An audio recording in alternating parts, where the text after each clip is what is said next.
Allah Subhanahu wa Ta'ala, yang mana oleh Allah yang telah menciptakan langit tanpa tiang dan bumi tanpa landasan beserta isi di antara keduanya.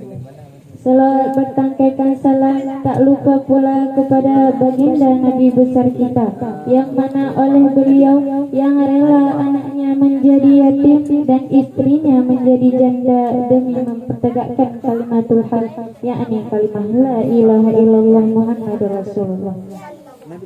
Siapakah beliau? Beliau tak lain dan tak bukan ialah Nabi besar Muhammad sallallahu alaihi wasallam.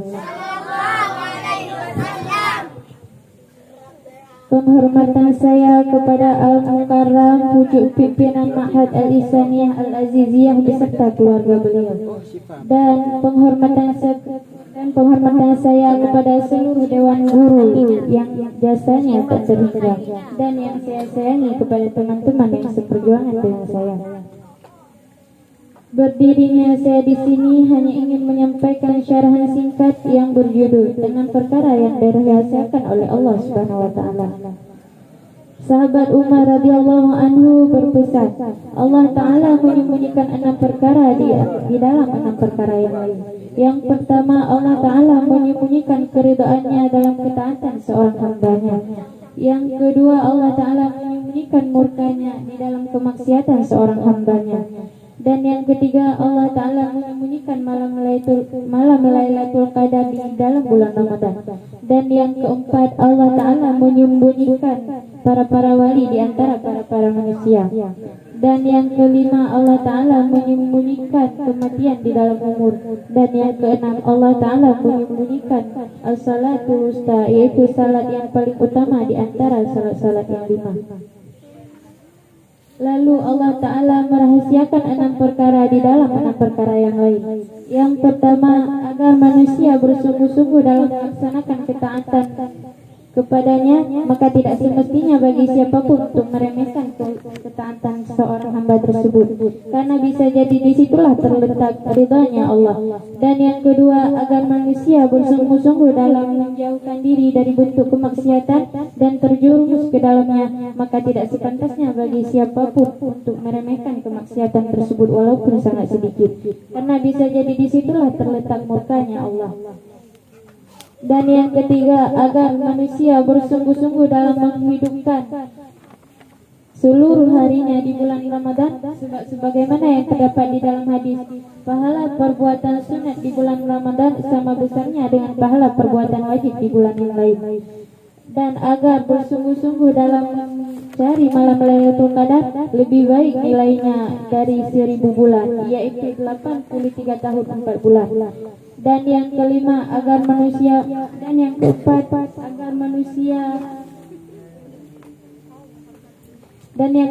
agar manusia mau menghormati orang lain, karena jikalau seseorang meremehkan orang lain, bisa jadi orang yang diremehkannya ialah wali Allah. Dan yang kelima, agar manusia mau mempersiapkan diri untuk menyambut kematiannya. Dan yang keenam, agar manusia betul-betul melaksanakan salat wajibnya.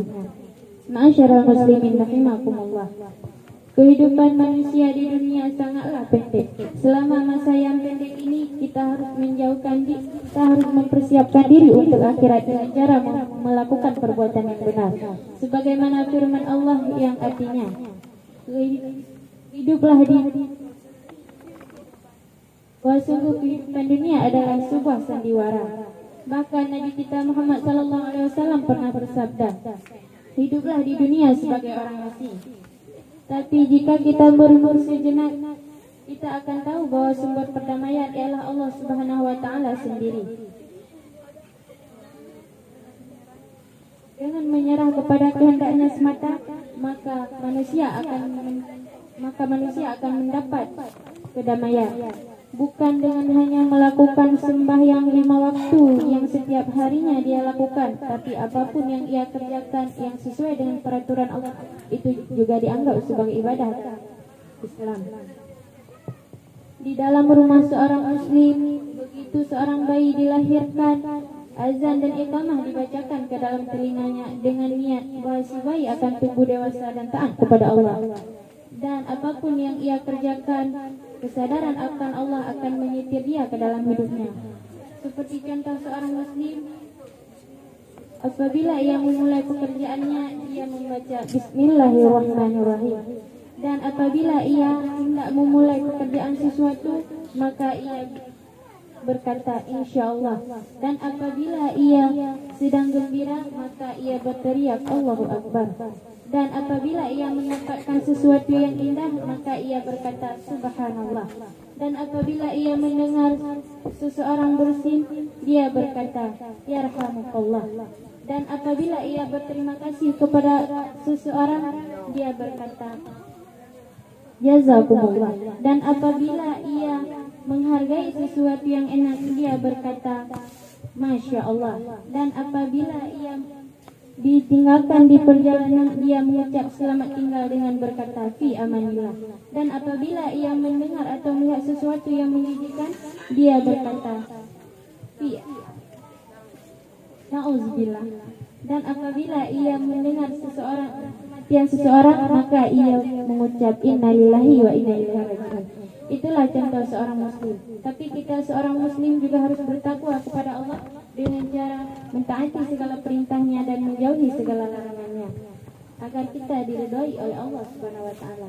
Mungkin hanya ini yang dapat saya sampaikan, lebih dan kurang saya mohon maaf. Assalamualaikum warahmatullahi wabarakatuh.